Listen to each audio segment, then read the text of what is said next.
Hello বন্ধুরা, আজকে বানাবো চিলি চিকেন।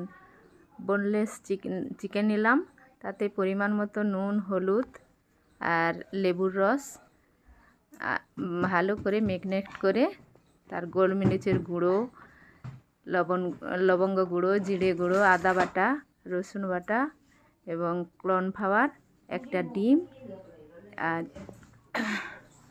কি জন্য পরিমাণ মতো একটু ময়দা দিয়ে ভালো করে কিছুক্ষণ রেখে দিলাম। তারপর একে একে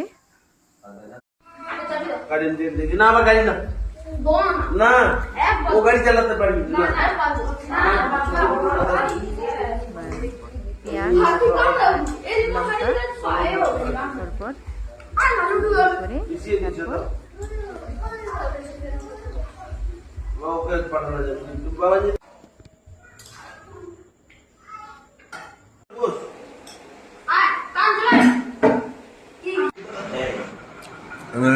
কেটে রাখা ক্যাপসিকাম